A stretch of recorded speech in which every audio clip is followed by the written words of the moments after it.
What I have on is the level 4 body armor with metal plates and different pockets for you to store all your extra equipment. In Victoria, Excelsha Thomas, News Center 25. After the initial shock wore off, it was time to get down to work and say out with the old and in with the new.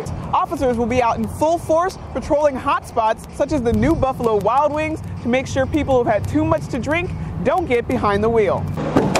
One push of this button and the dog comes flying out to the handler's rescue. To protect and serve, that's the motto of law enforcement, but what's protecting them? With recent spikes in gun traffic and armor-piercing ammunition making its way through Victoria, it's raising concerns about officers' safety and the vests that they wear. That's what is on the mind of every officer when they make a traffic stop. They always have the worst-case scenario.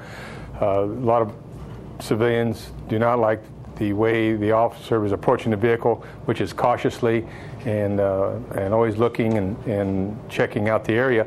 But this is the reason why they do it, because we don't know what is in that car, and we don't know what's going to happen when we make contact. You may remember the story we brought you on Monday about a routine traffic stop that uncovered a suspect carrying an AR-15 rifle with ammunition strong enough to pierce officers' bulletproof vests. That, though, isn't the only recent incident where high-caliber ammunition has been recovered. In September, sheriff's deputies seized dozens of high-powered guns and ammunition. Patrol officers normally wear a type of level 2 armor, which is 4 to 6 millimeters of Kevlar and will protect against nearly any handgun round or high impact like a car accident.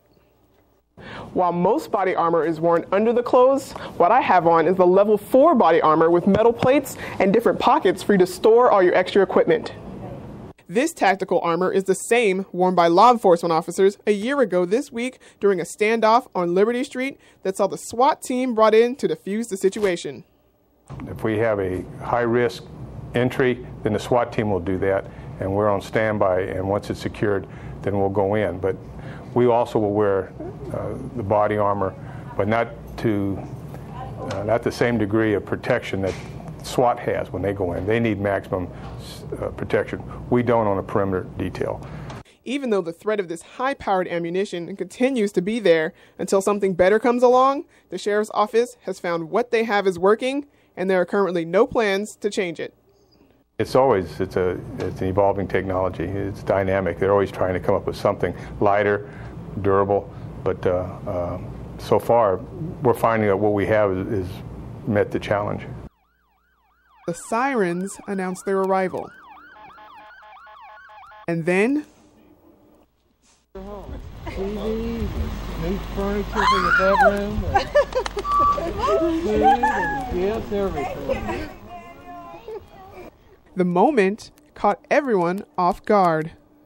Really surprised. Wasn't expecting it at all. No one in the family was, but all are pretty excited about it. Jessica Morris and her family are the winners of the annual Magic of Christmas giveaway by Cayman Furniture. Jessica works for the school system in Goliad as an LVN, along with working at DTAR Hospital to support her 8 kids. Nominator Virginia McDaniel says there isn't anyone more deserving.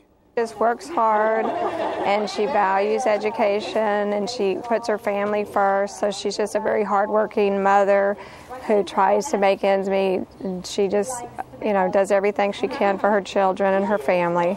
After the initial shock wore off, it was time to get down to work and say out with the old and in with the new.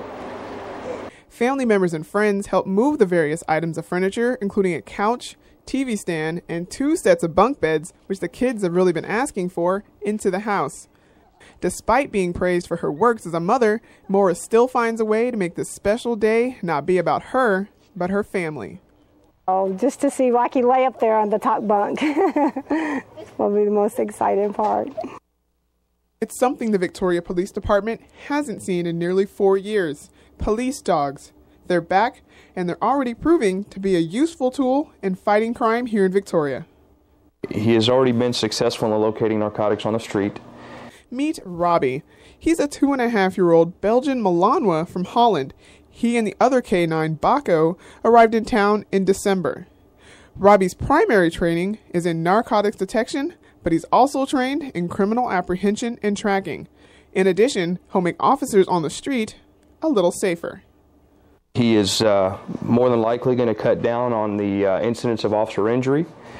Suspects are probably least likely to physically challenge an officer just based on the mere presence of a police dog. The dogs are very protective of their handlers and are trained to perceive any threat against them. One great feature the handler has is this device right here. If he's ever in trouble and the dog is here in the car, one push of this button and the dog comes flying out to the handler's rescue.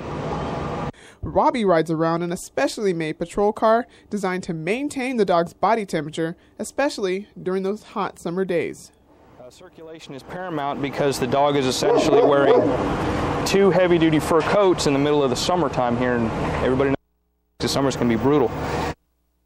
The dogs spend 24 hours a day, 7 days a week with their handlers, and during that time, says Turner, training never stops. They are constantly working on improving their relationship. Currently, VPD is satisfied with the work Baco and Robbie have been doing in their few short weeks on the job and would love to add 2 more dogs to their squad someday. In Victoria, Excelsha Thomas, News Center 25.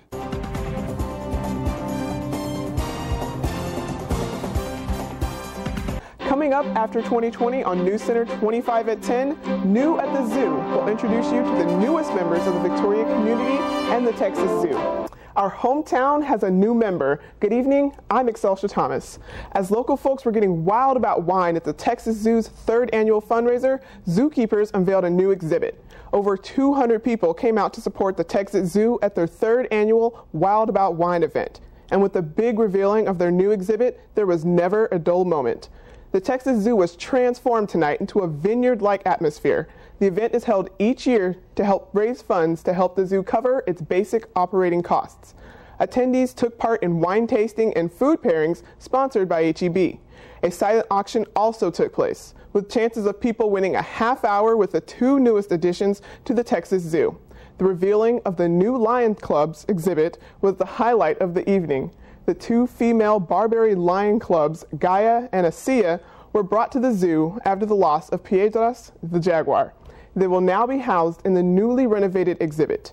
The 2 lion species are thought to be part of the Barbary lion family.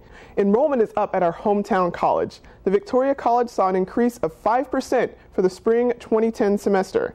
The increase for the current semester over spring 2009 is even higher at 6%. VC officials say this is the largest increase since 2003. The total headcount enrollment for this spring is 3,918 compared to 3,744 last spring. The number of full-time students at Victoria College is 20%. Saturday and Sunday, the Crossroads of Texas Living History Association and Presidio La Bahia will stage a reenactment of the occupation of the fort by Colonel Fannin and the Goliad Massacre. The weekend will begin with battles around the fort on Saturday and conclude with a memorial service in the chapel. Visitors will also have the chance to take a candlelight tour through the barracks.